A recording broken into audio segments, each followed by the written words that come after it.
Saudara-saudara yang terkasih dalam nama Tuhan Yesus Kristus, selamat pagi. Mari kita beribadah sejenak. Kita menyanyikan buku ND HKBP dari nomor 249 ayat 1.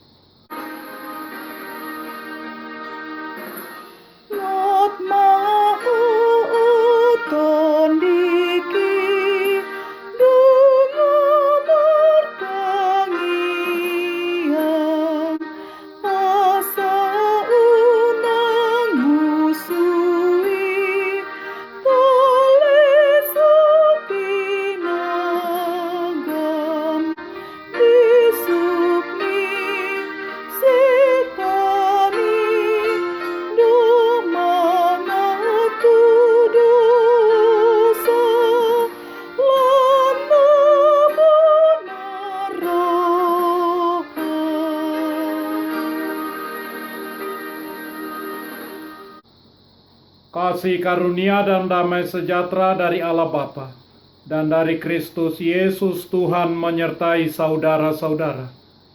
Amin. Saudara-saudara yang terkasih, firman Tuhan, renungan harian, Selasa 30 Maret 2021, dari kitab Injil Matius, pasal 26, ayat 38 mengatakan, "Lalu katanya kepada mereka, hatiku sangat sedih, seperti mau mati rasanya. Tinggallah di sini dan berjaga-jagalah dengan aku." Dalam bahasa Batak Toba mengatakan, "Jala didok matunasida, masai marsak situtudo rohakku. Hira namatedo, disommahamu dungo rabdohotau." Demikian firman Tuhan. Saudara-saudara yang terkasih, ada orang tua yang sedih karena merasa ditinggalkan oleh anak-anaknya. Anak-anaknya setelah dewasa, mereka mandiri, mengerjakan pekerjaan sendiri, dan memilih tempat tinggal sendiri untuk lebih dekat ke tempat kerja. Kemudian mereka berumah tangga dan tinggal dengan keluarga sendiri dan sibuk dengan keluarga sendiri, jarang bertemu dengan orang tuanya. Saat-saat seperti itulah orang tua merasa ditinggalkan. Di Taman Getsemani, kemanusiaan Yesus menjadi lebih jelas dari sebelumnya. Yesus masuk ke tengah taman tidaklah untuk menghindari kematian atau bersembunyi dari penderitaan di hadapannya. Dia pergi ke sana untuk mempersiapkan diri menjalaninya. Persiapan itu berarti bergulat melalui kesedihan, yakni kesedihan yang menghancurkan jiwanya sendiri. Saat dia bergumul dengan perasaan sangat sedih, dia menangis sampai berkeringat darah. Di sana, di Taman Getsemani, Kristus menjadi kambing hitam, menanggung semua dosa keturunan Adam. Demikianlah kambing hitam jantan itu harus mengangkut segala kesalahan Israel ke tanah yang tandus, dan kambing itu harus dilepaskan di padang gurun. Imamat pasal 16 ayat 22. Di gelapnya padang gurun Getsemani, Kristus mengangkut segala kesalahan kita. Tuhan telah menimpakan kepadanya kejahatan kita sekalian. Yesaya pasal 53 ayat 6.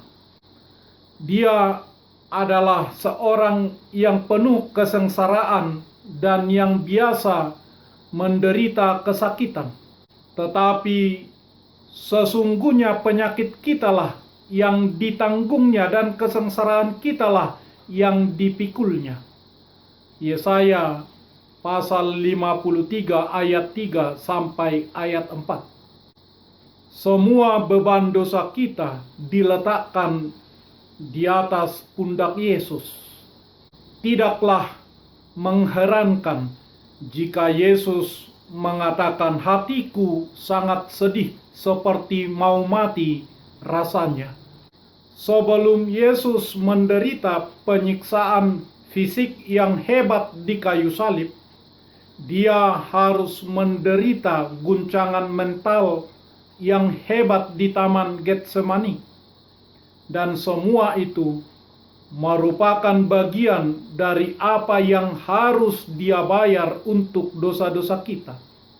Yesus melakukan pertukaran dengan kita, pertukaran hidup kita, di mana kita mengakui bahwa Yesus secara sukarela menggantikan kita di kayu salib.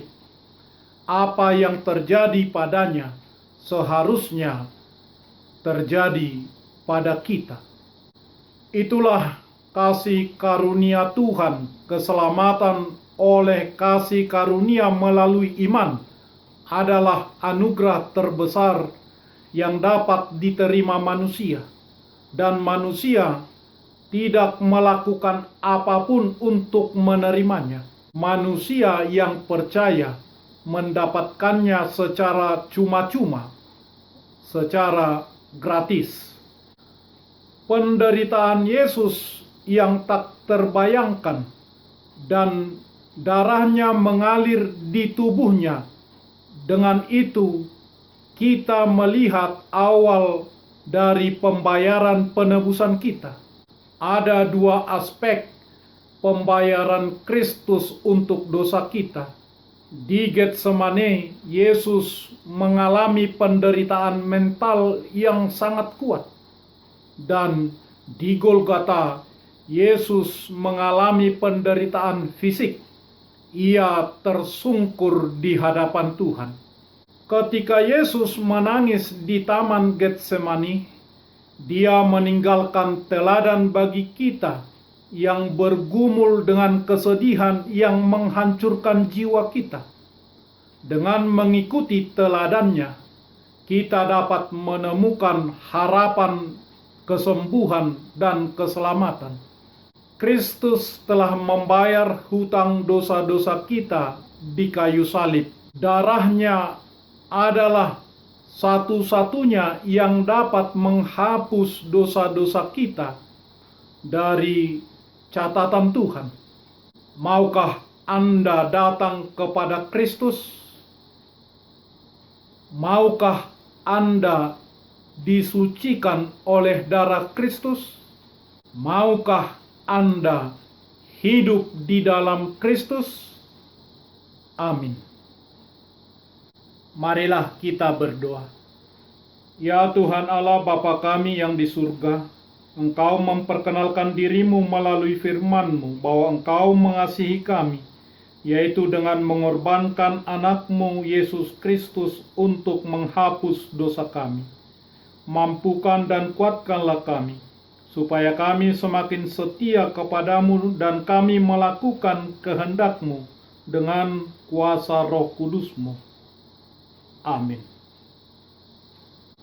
Marilah kita menyanyikan buku nyanyian HKBP dari nomor 249 ayat 1. Bangkitlah hai jiwaku, dan tekun berdoa, jika datang seteru, kau tetap siaga.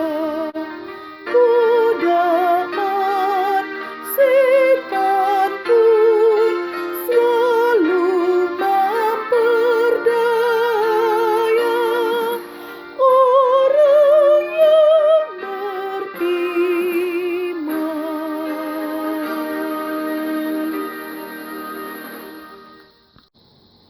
Kita bersama-sama berdoa dengan doa Bapa kami. Bapa kami yang di surga, dikuduskanlah namamu. Datanglah kerajaanmu. Jadilah kehendakmu di bumi seperti di surga. Berikanlah kami pada hari ini makanan kami yang secukupnya. Dan ampunilah kami akan kesalahan kami, seperti kami juga telah mengampuni orang yang bersalah kepada kami. Dan janganlah membawa kami ke dalam pencobaan, tetapi lepaskanlah kami daripada yang jahat, karena Engkau punya kerajaan, dan kekuasaan, dan kemuliaan sampai selama-lamanya. Amin. Anugerah Tuhan Yesus Kristus, kasih setialah Bapa, dan persekutuan Roh Kudus menyertai saudara-saudara. Amin.